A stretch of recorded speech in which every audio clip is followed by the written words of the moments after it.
Después de unos capítulos donde repasamos el ascenso y caída del imperio paleobabilónico, es momento de abandonar las humeantes ruinas de Babilonia y embarcarnos en un calacu del Tigris, los simples pero efectivos transportes que recorren los dos grandes ríos de Mesopotamia, y viajar hasta Assur.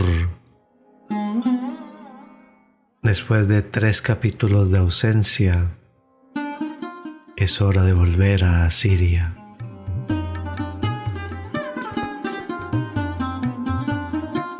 En el primer episodio de esta saga conocimos sus orígenes en la célebre ciudad que dio nombre a la región. Repasamos sus primeros reyes y en especial conocimos al gran líder amorreo, que es considerado el fundador del imperio antiguo asirio, Sanchi-Adad I. Aunque como comentamos en el anterior episodio, Asiria solo fue una parte de su reino.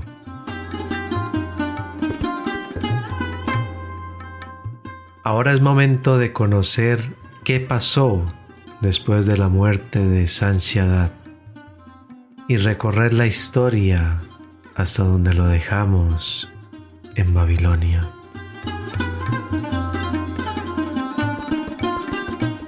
Pero antes de comenzar, déjame invitarte a que te unas a la Histolester, la newsletter más histórica. Allí de una manera más amena te seguiré hablando de Mesopotamia y de historia en general, de anécdotas y de lo que se me ocurra e inspire.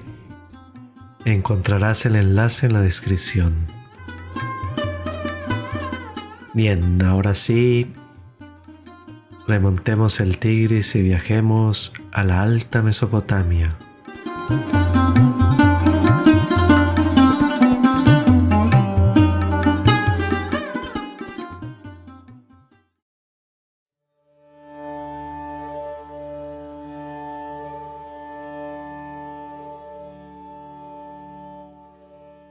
A la muerte de Sanchi-Adad I, el reino quedó dividido en sus dos hijos.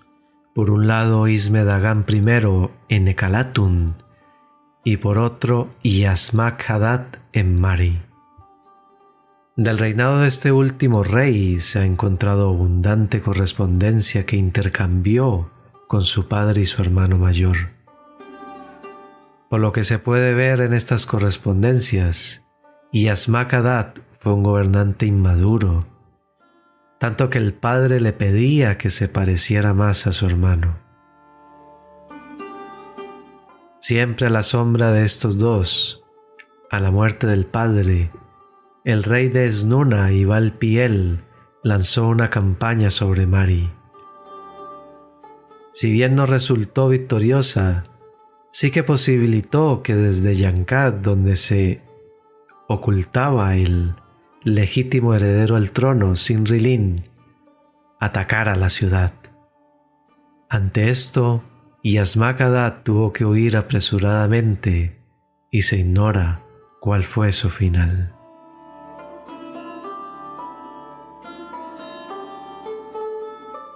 Aunque reinó más tiempo y pudo conservar su territorio, Isme-Dagan también sufrió la decadencia de su reino tras la muerte de Sanchi-Adad. Mientras su malogrado hermano era atacado, no pudo prestarle ayuda ya que se encontraba enfrentando a sus propios vasallos, como Esnuna. Tras esto, perdió influencia en la Alta Mesopotamia y hubo de conformarse con el control de Asiria. Aislado y siendo amenazado por las grandes potencias del momento, Isme-Dagan hubo de pactar con Sinrilin para mantenerse independiente. Incluso llegó a casar a su hijo y sucesor, Mut-Askur, con la hija del príncipe de la tribu Turkena, una tribu con la que también Sanchi-Adad tuvo que enfrentarse. Lo que sí continuó en el reinado de Isme-Dagán fue el comercio con los Karun asirios de Capadocia. Al final de su reinado, Asiria quedaría bajo la órbita del imperio babilónico de Hammurabi, aunque nominalmente sería independiente.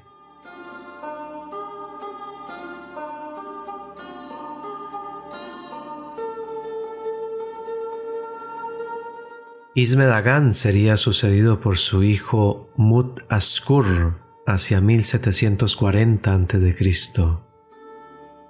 La verdad que aparte de su casamiento con la princesa Urrita, poco más se sabe.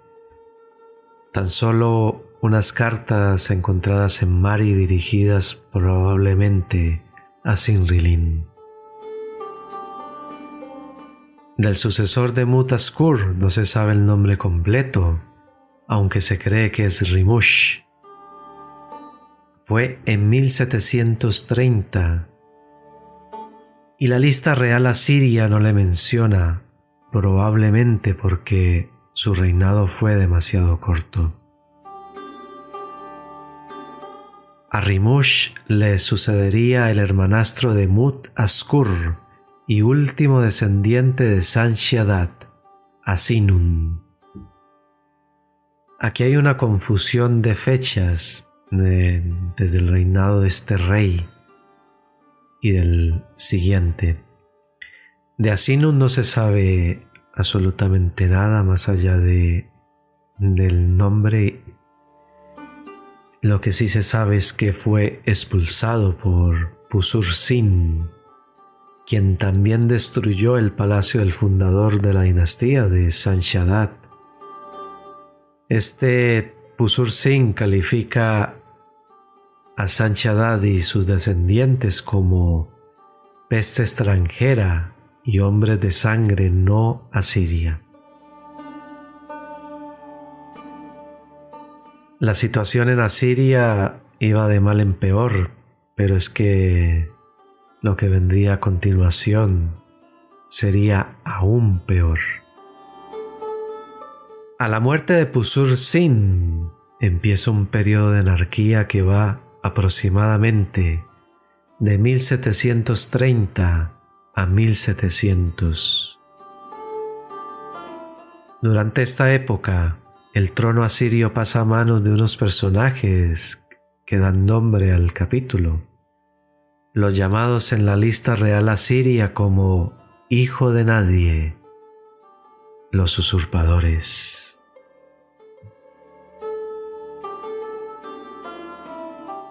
El primero de estos reyes sin linaje fue Assur-Dugul, el que más tiempo reinó, aproximadamente 6 años. Después vendrían Ashur-Aplaidi, Nasir-Sin, Sin-Namir, Itki-Ishtar, Adad-Salulu y finalmente, y el más importante, Adasi. Este rey sería capaz de establecer una nueva dinastía hacia 1700, que gobernaría en Assur varios siglos.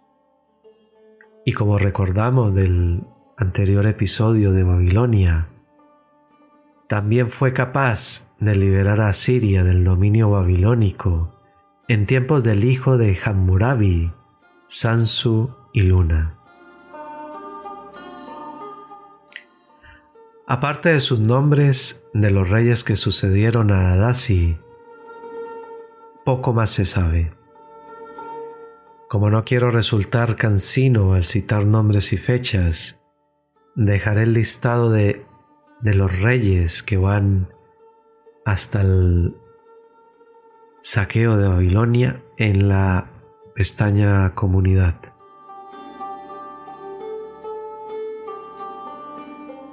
Durante estos años, Asiria seguirá sumida en la irrelevancia, lejos de ser una potencia y amenazada por todos los frentes. De los sucesores de Adasi, podemos citar a otro usurpador que ocupó el trono de 1621 a 1616. En 1615, Kidin-Ninua restableció la línea sucesoria fundada por Adasi. Lo cierto es que bien podríamos terminar el episodio aquí, pues Asiria poco contenido nos ofrece durante esta época. Pero ya que estamos en la Alta Mesopotamia, no vamos a desperdiciar la oportunidad de echar un vistazo a los grandes rivales que se encontró Sanshadad y sus descendientes, los ya mencionados Yankat, Mari y Esnuna. Y esto también nos servirá para cerrar con broche de oro el periodo amorreo, que va desde la caída de Ur en 2004 hasta la época que vamos a comentar.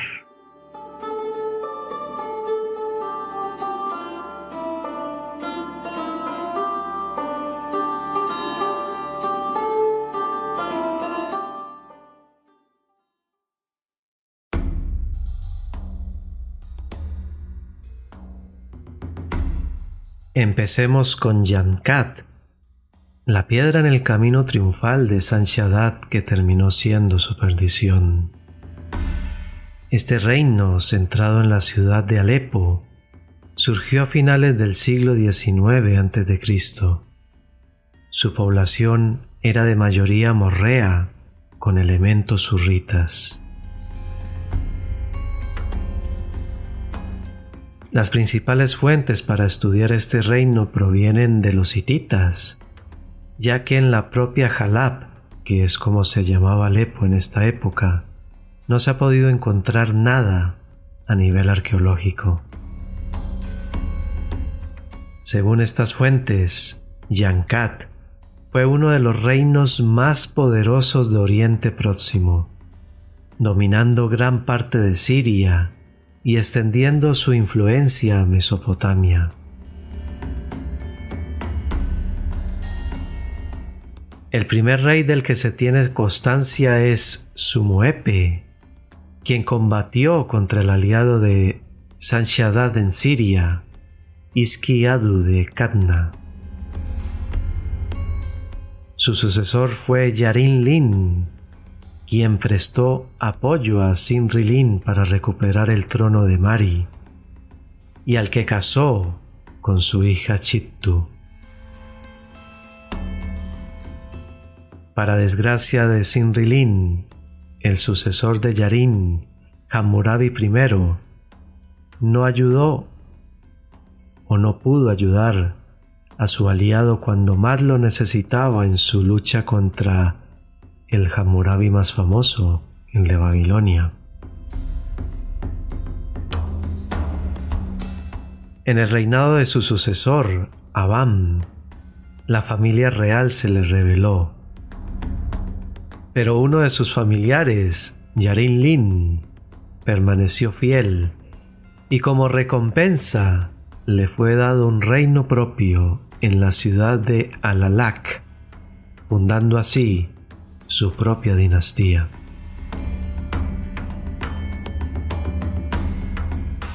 La decadencia del reino vendría de la mano de los hititas. Hattusili I destruyó Alalak en 1600 y su hijo, el ya famoso Mursili I, tomó la capital, Alepo. Después destruyó Babilonia, como vimos en el anterior episodio, y llega el fin del dominio amorreo en Oriente Próximo.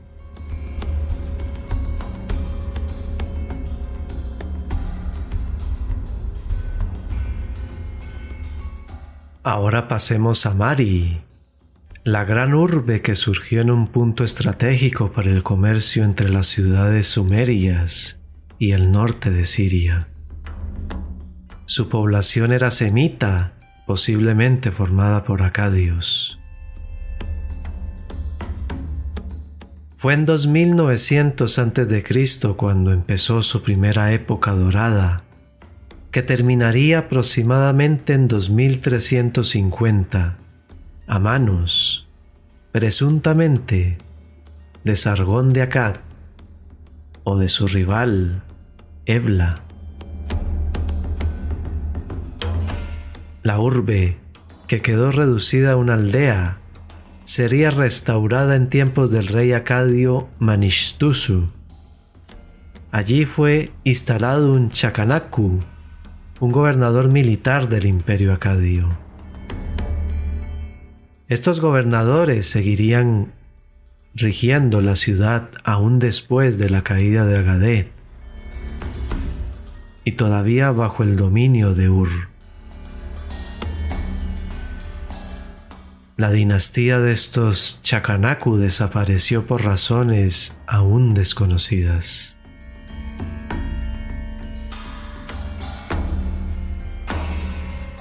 Mari empezaría a recuperar su antiguo esplendor en torno a 1900, con la llegada de los amorreos, que fundaron su propia dinastía, la de los Lin.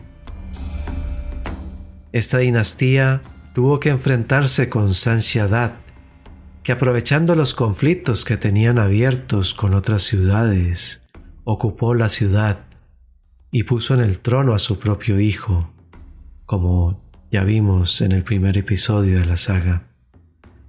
Aquí es cuando entra en escena Sinrilin, que logró refugiarse en Alepo y años más tarde logró recuperar a Mari.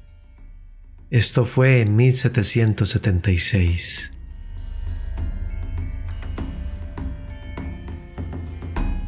Este rey fue posiblemente el más famoso de esta dinastía. Su palacio era tan magnífico que otros reyes de su época tenían deseos de visitarlo. Y de hecho, el palacio de Sinrilin es de lo poco que ha sobrevivido. Pero desde Mesopotamia se cernía una nueva amenaza sobre la gran urbe, la Babilonia de Hammurabi.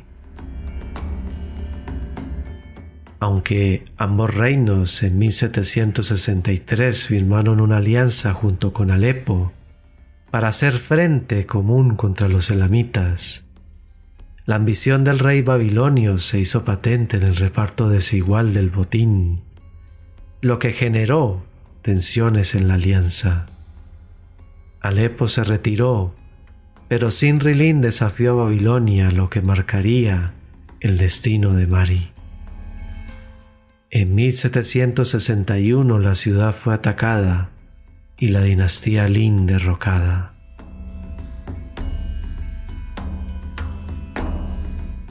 Años más tarde, en 1759, Mari se levantó en armas y fue finalmente destruida por Hammurabi. Reducida a una pequeña aldea, pasaría a manos de los grandes imperios hasta ser abandonada definitivamente, ya en pleno período helenístico.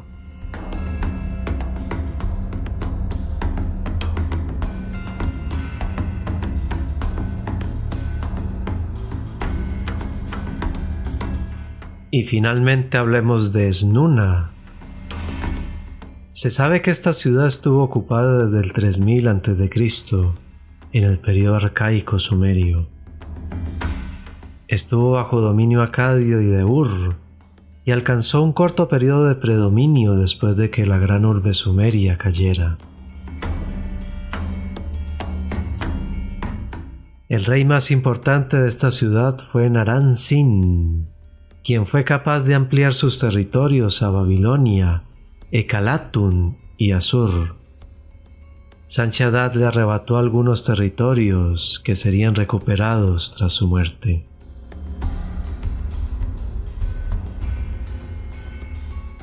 En 1764, Sili-Sin se alió con Mari para hacer frente a Babilonia.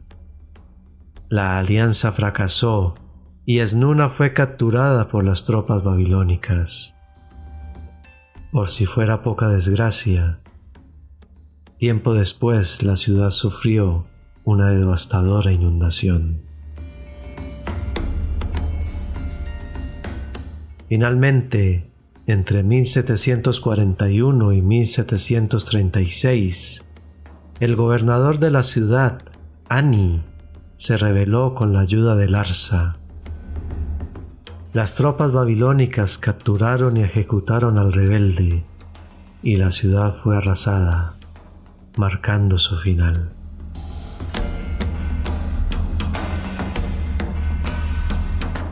Esta ciudad es famosa por una compilación de leyes encontradas en sus ruinas, las leyes de Esnuna.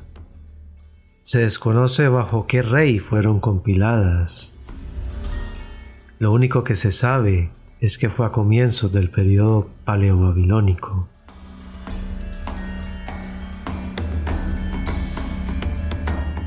Este código de leyes contiene disposiciones legales en materias tan variadas como relaciones familiares y violencia física, al igual que impuestos a materias primas. Las penas aplicadas siguen la ley del ojo por ojo, diente por diente, la conocida como ley del talión.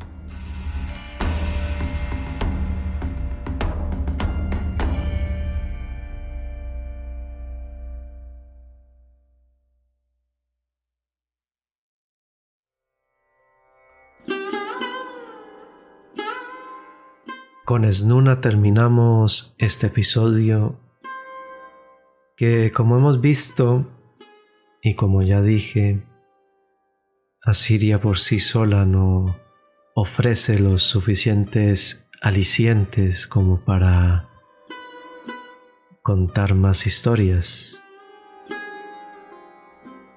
Pero también era necesario conocer qué pasó en esta zona, qué pasó en la Alta Mesopotamia, mientras Babilonia surgía y caía bajo las armas de Mursili I.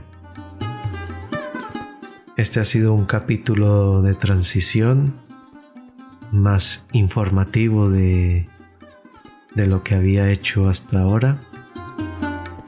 Siendo sincero, ningún personaje de lo que he leído me inspiró lo suficiente como para crear una historia. Pero como digo, era necesario conocer lo que había pasado desde la muerte de Sanshaddad hasta la época contemporánea del saqueo de Babilonia. Así que nos ponemos al día. Y en lo que respecta a Siria, de aquí en adelante, lo cierto es que va a seguir sumida en la más absoluta irrelevancia. Es bastante desalentador consultar las fuentes y ver que de los reyes asirios de esa dinastía de Adasi hasta mucho tiempo después de lo que vimos aquí, solamente se sabe de esos reyes el nombre y la fecha aproximada de reinado.